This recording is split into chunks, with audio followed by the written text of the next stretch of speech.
Welcome. আজকে খুবই গুরুত্বপূর্ণ একটা ক্লাস তোমাদের সাথে শেয়ার করতে চলেছি, কারণ আজকে আমি সংবিধানের গুরুত্বপূর্ণ কিছু আর্টিকেল নিয়ে কথা বলবো। আর আমি যে আর্টিকেলগুলো দেবো সেগুলোর বাইরে একটাও আসবে না, কারণ আমি বিগত 15 বছরের PYQ থেকে কোশ্চেনগুলো তুলেছি। তার জন্য আমি বলছি এর থেকে বাইরে একটাও কোশ্চেন আসবে না। আমি যেগুলো দেবো সেগুলো পড়লেই কিন্তু তোমার সংবিধানের যে আর্টিকেলের পার্টটা আছে সেটা তোমার মুখস্থ হয়ে যাবে। আর এটা খুবই গুরুত্বপূর্ণ, কারণ তুমি রেলের গ্রুপ ডি যদি পরীক্ষা দাও, আরপি কনস্টেবল যদি পরীক্ষা দাও, আর NTPC যদি পরীক্ষা দাও, বা অন্য যে কোনো তুমি ধরনের পরীক্ষা দিতে পারো না কেন, এই টপিক থেকে কিন্তু একটা না একটা কোশ্চেন এসেছেই। সেই থেকে বলতে গেলে এটা খুবই গুরুত্বপূর্ণ একটা ক্লাস। এই ক্লাসটা করলে তোমার 1 নম্বর বাঁধা থাকবে। আর যদি তুমি জিকে জিএসে 50-এ 50 পেতে চাও বা ভালো স্কোর করতে চাও, তাহলে কিন্তু এরকম ক্লাসগুলো তুমি দেখতে থাকো। ক্লাস শুরু হওয়ার আগে একটু ছোট্ট একটা আলোচনা তোমাদের সাথে আমি করতে চাই।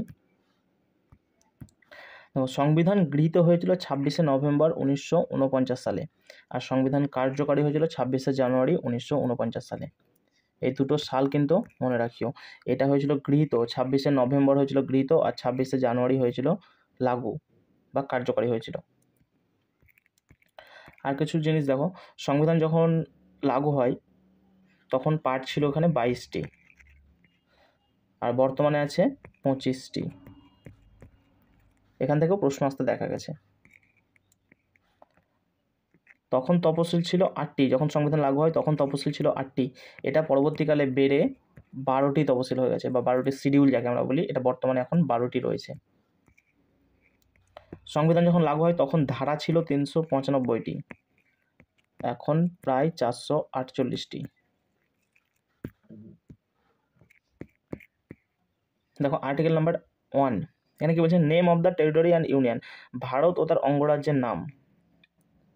1 নম্বর আর্টিকেলে কি রয়েছে? ভারত এবং তার অঙ্গরাজ্যের নাম। 2 নম্বর আর্টিকেল কি বলছে?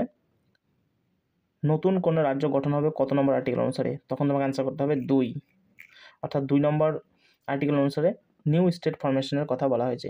আর 3 নম্বরে কি বলেছে? 3 নম্বরে বলেছে ইতিমধ্যে যেসব রাজ্যগুলো রয়েছে তার যদি সীমানা, তার যদি ক্ষেত্রফল, তার নাম বা বাউন্ডারি এসবগুলো যদি পরিবর্তন করতে চাই, তাহলে 3 নম্বর আর্টিকেল অনুসারে এসবগুলো করা হয়। আর্টিকেল 14 কি বলছে? আইনের দৃষ্টিতে সাম্য ও আইনের সমান সংরক্ষণ, অর্থাৎ আইনের চোখে সবাই সমান, যেটাকে আমরা ইকুয়ালিটি বিফোর ল নামে চিনি। আর্টিকেল 15 কি বলছে? জাতি, ধর্ম, বর্ণ, জন্ম সব কিছু নির্বিশেষে এগুলো থেকে বৈষম্য, অর্থাৎ এগুলোর কারো জাতি নিয়ে, কারো ধর্ম নিয়ে, কারো জন্ম নিয়ে কিন্তু বৈষম্য করা যাবে না, অর্থাৎ সবাই কিন্তু সমান। 16তে কি বলছে? সবাই চাকরিতে কিন্তু সমান অধিকার পাবে, অর্থাৎ পাবলিক এমপ্লয়মেন্টের ক্ষেত্রে সবাই কিন্তু সমান অধিকার পাবে। আর্টিকেল 17তে কি বলছে? আনটাচবিলিটি, অর্থাৎ অস্পর্শতা দূরীকরণ। এই আইনটি কিন্তু 1955 সালে পাস হয়েছিল। আর্টিকেল 18তে কি বলছে? পদবি বাতিল, অর্থাৎ কেউ কোনো পদবি গ্রহণ করতে পারবে না। শুধুমাত্র সামরিক ক্ষেত্রে আর বিদ্যাক্ষেত্রে কয়েকটা উপাধি দেওয়া হয়, যেমন বিদ্যাক্ষেত্রে ডক্টরেট দেওয়া হয়, সামরিক ক্ষেত্রে পরমবীর চক্র, এইসবগুলো কিন্তু দেওয়া হয়। আর্টিকেল 19 কি বলছে? আর্টিকেল 19 এখানে স্বাধীনতার কথা বলা হয়েছে 6টি, যেগুলো জানি: বাক স্বাধীনতা, চলাফেরার স্বাধীনতা, সমাবেশ হওয়ার স্বাধীনতা, যেখানে সেখানে ব্যবসা বাণিজ্য করার স্বাধীনতা, এইসব স্বাধীনতাগুলো আমরা পেয়ে থাকি। আর্টিকেল 21 কি বলছে? জীবন ও সত্তার অধিকার। আর্টিকেল 21 এতে কি বলছে? 6 থেকে 14 বছর শিশুদের অবৈতনিক শিক্ষা, অর্থাৎ 6 থেকে 14 বছরের শিশুদের শিক্ষা দান করতেই হবে। আর্টিকেল 23, কাউকে জোরপূর্বক কোনো কাজ করানো যাবে না। কেউ যদি কাজ করতে ইচ্ছুক না থাকে তাহলে তাকে জোর করে কাজ করতে বাধ্য করা যাবে না। আর আর্টিকেল 24 কি বলছে? আর্টিকেল 24 বলছে 14 বছরের কম বয়সী শিশুকে খনি বা কারখানা, এরকম বিপজ্জনক কিছু জায়গা আছে যেখানে তাদেরকে কাজ করতে দেওয়া যাবে না। আর্টিকেল 32 কি বলছে?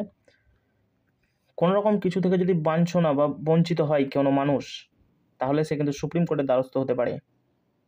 তাই এটিকে সংবিধানের আত্মা বলেছেন কে? ডক্টর আম্বেদকর।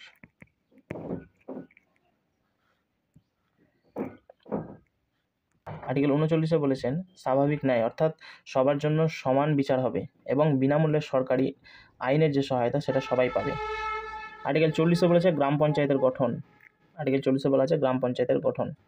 আর্টিকেল 42 বলছে গর্ভবতী মহিলাদের প্রসূতিকালীন ছুটির কথা, অর্থাৎ কোনো মহিলা যদি গর্ভবতী থাকে, সে যদি কোনো জায়গায় কর্ম অবস্থায় থাকে, তাহলে তাকে যে প্রসূতিকালীন সময় ছুটি কিন্তু তাকে দিতেই হবে। 44 ইউনিফর্ম সিভিল কোড, অর্থাৎ আইন সবার জন্য সমান, এই কথাটা বলা যায় আর্টিকেল 44-এ। আর্টিকেল 48 কি বলছে? কৃষি ও পশুপালন। 48-এর এ এখানে বলা হয়েছে বন ও বন্যপ্রাণী এবং পরিবেশ রক্ষার জন্য আমরা সবাই দায়বদ্ধ থাকব।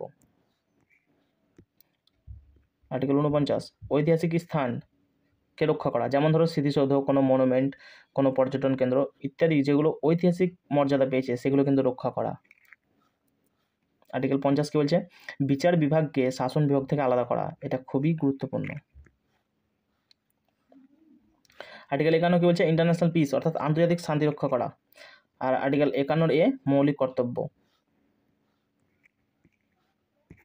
তারপরে দেখো আর্টিকেল 52, এখানে একটা কথা বলে দেই, 52 থেকে 62 কিন্তু রাষ্ট্রপতি নিয়ে কথা বলে।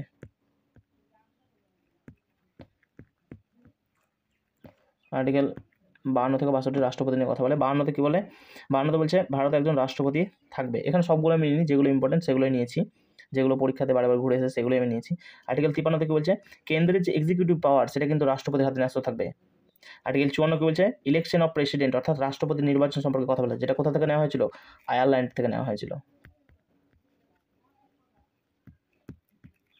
যেটা কোথা থেকে নেওয়া হয়েছিল?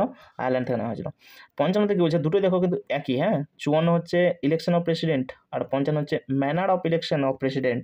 জাস্ট ম্যানার কথাটা উল্লেখ থাকে সেটা হয়ে যাবে 55, আর ইলেকশন অফ প্রেসিডেন্ট থাকলে আর্টিকেল 54, আর ম্যানার কথা উল্লেখ থাকলে আর্টিকেল 55 হয়ে যাবে সেটা। 56 কি বলছে দেখো? রাষ্ট্রপতির সময়কাল, অর্থাৎ রাষ্ট্রপতির নির্বাচন হওয়ার পর কতদিন সে পদে বহাল থাকবে সেটা বলা হয়েছে আর্টিকেল 56-তে। আর্টিকেল 60-এ কি বলা হয়েছে?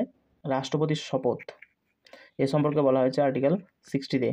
আর্টিকেল 61 বা 61-তে কি বলেছে? ইমপিচমেন্ট, অর্থাৎ রাষ্ট্রপতিকে যে অপসারণ করার পদ্ধতি রয়েছে সেটা বলেছে আর্টিকেল 61-তে। আর্টিকেল 63-তে কি বলেছে? একজন উপরাষ্ট্রপতি থাকবে ভারতে, এ কথা কিন্তু বলা হয়েছে। আর তারপরেই দেখো ঠিক আর্টিকেল 64-তে বলা হয়েছে উপরাষ্ট্রপতি কিন্তু পদাধিকার বলে রাজ্যসভার চেয়ারম্যান থাকবে। আর্টিকেল 66 উপরাষ্ট্রপতির নির্বাচন সম্পর্কে বলা হয়েছে আর্টিকেল 66-তে। আর্টিকেল 67 থেকে বলা হয়েছে উপরাষ্ট্রপতির সময়কাল, অর্থাৎ উপরাষ্ট্রপতির নির্বাচন হওয়ার পর কতদিন সে পদে বহাল থাকবে সে সম্পর্কে বলা হয়েছে আর্টিকেল 67-তে। আর্টিকেল 72-তে কি বলা হয়েছে? এটা খুব একটা ইম্পর্টেন্ট, রাষ্ট্রপতির যে ক্ষমা প্রদর্শন করার কথা বলা হয়েছে সেটা আর্টিকেল 72 বলা হয়েছে। একমাত্র রাষ্ট্রপতি আছে যে কিন্তু ক্ষমা প্রদর্শন করতে পারে। আর্টিকেল 76 কি বলছে? 76 অ্যাটর্নি জেনারেল পদ, এই পদটা যে থাকবে সেটা আর্টিকেল 76-এ বলা হয়েছে। আর্টিকেল 79 দেখো, আর্টিকেল 79 থেকে বলেছে পার্লামেন্টের গঠন। আমরা জানি পার্লামেন্টের গঠন কি? রাষ্ট্রপতি আর রাজ্যসভা আর লোকসভা, এটা নিয়ে কিন্তু পার্লামেন্টের গঠন হয়েছে। আর্টিকেল 80-তে কি? রাজ্যসভা গঠনের কথা বলা হয়েছে, আর 81-তে হচ্ছে লোকসভার গঠন। 80 রাজ্যসভা, 81 লোকসভা।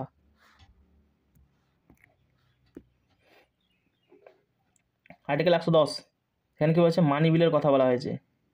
একটা কথা তোমরা জানো যে কোনো বিল মানি বিল কিনা সেই চূড়ান্ত সিদ্ধান্ত কে গ্রহণ করে? সেটা হয়ে যাবে স্পিকার। কোনো বিল, সাধারণ বিল, সেটা মানি বিল কিনা সেটা চূড়ান্তভাবে নির্ধারণ করে কে? স্পিকার। আর্টিকেল 112 ফাইন্যান্সিয়াল স্টেটমেন্ট, যেটাকে আমরা বাজেট বলে চিনি, এটা কত নম্বর আর্টিকেলে? 112 নম্বর আর্টিকেলে। 123-এ কী বলা হয়েছে? দেখো, রাষ্ট্রপতি অর্ডিন্যান্স জারি করার ক্ষমতা, এটা বলা হয়েছে 123 নম্বর আর্টিকেলে। আর এটাই বলা হয়েছে 213 নম্বরে যে রাজ্যপাল, রাষ্ট্রপতি যেমন সেন্টারে থাকে, স্টেটে থাকে রাজ্যপাল, রাষ্ট্রপতি 123 নম্বরে অর্ডিন্যান্স জারি করতে পারে, আর 213 নম্বরে রাজ্যপাল।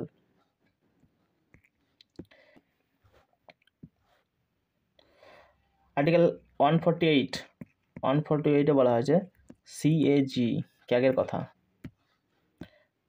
আর্টিকেল 153 প্রতিটি রাজ্যে একটা করে রাজ্যপাল থাকবে, এই কথা বলা হয়েছে।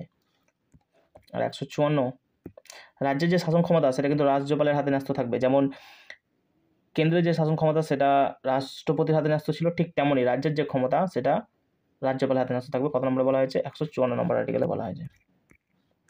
আর্টিকেল 155 কি বলছে? রাজ্যপালের নিয়োগ সংক্রান্ত তথ্যগুলো এখানে দেওয়া হয়েছে। আর্টিকেল 156 রাজ্যপালের সময়কাল, অর্থাৎ রাজ্যপাল নিয়োগ হওয়ার পর কতদিন সে পদে বহাল থাকবে সে সম্পর্কে 156 নম্বরে বলা হয়েছে। আর্টিকেল 157 কি বলছে? রাজ্যপালের যোগ্যতা, অর্থাৎ রাজ্যপাল হতে গেলে তাকে ন্যূনতম কী কী ক্রাইটেরিয়া ফুলফিল করতে হবে সেটা বলা হয়েছে 157-তে। আর 159-এ বলা হয়েছে রাজ্যপালের শপথ। 165 থেকে বলা হয়েছে প্রতিটি রাজ্যে একজন করে জেনারেল অ্যাডভোকেট থাকবে। অ্যাডভোকেট যাকে আমরা অ্যাডভোকেট জেনারেল বলবো। যেমন সেন্ট্রালের ক্ষেত্রে কি বলছিলাম? Attorney general. সেন্ট্রাল ক্ষেত্রে যেমন বলছিলাম অ্যাটর্নি জেনারেল, ওটাকে অ্যাটর্নি জেনারেল কত নম্বর এতে ছিল? 76 নম্বর। স্টেটের ক্ষেত্রে 165 যাকে আমরা কি বলছি? অ্যাডভোকেট জেনারেল বলছি। 168-তে কি বলছে? রাজ্য আইনসভার কথা বলা হয়েছে। 169-এ রাজ্য বিধানসভার বিলুপ্তির কথা। দেখো আর্টিকেল 214-তে কি বলছে? আর্টিকেল 214-তে স্টেট হাইকোর্টের কথা বলা হয়েছে।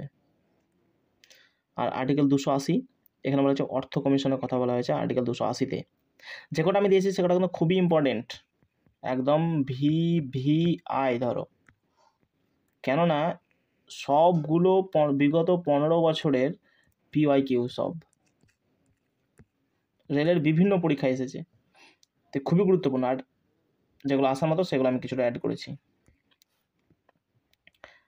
আর্টিকেল 315-তে কী বলছে? UPSC সেন্ট্রালের যে UPSC হয় আর রাজ্যের যে PSC তার গঠনের কথা বলা হয়েছে 315 নম্বর আর্টিকেলে। 324 নম্বর আর্টিকেল কী বলছে? 324 ইলেকশন কমিশনের কথা বলা হয়েছে। 324-এ ইলেকশন কমিশনের কথা বলা হয়েছে। 343 343-তে কী বলা হয়েছে? কেন্দ্রীয় যে সরকারি ভাষা সম্পর্কে বলা হয়েছে। এটা কত নম্বর তপশিলি আছে? যারা জানো তারা কমেন্ট করে জানাও। তারপরে দেখো 352, দেখো এখানে 352 এর সঙ্গে 4 যোগ করে 356, তার সঙ্গে আবার 4 যোগ করে 360। এটা একটা ট্রিক্স দিলাম তোমাদেরকে। দেখো এখান থেকে +4 আর এখান থেকে এটা +4। 352, 356, 360 এটা হয়ে যাবে ন্যাশনাল এমার্জেন্সি, এটা হয়ে যাবে রাষ্ট্রপতির শাসন প্রেসিডেন্সি রুলস, আর এটা হয়ে যাবে ইকোনমিক বা ফাইন্যান্সিয়াল এমার্জেন্সি।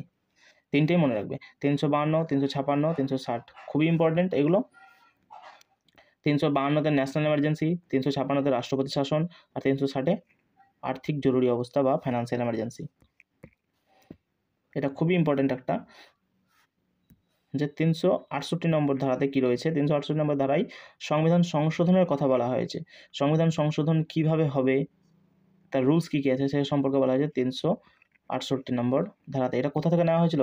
এটা নেওয়া হয়েছিল দক্ষিণ আফ্রিকা থেকে। এটা নেওয়া হয়েছিল দক্ষিণ আফ্রিকা থেকে নেওয়া হয়েছিল।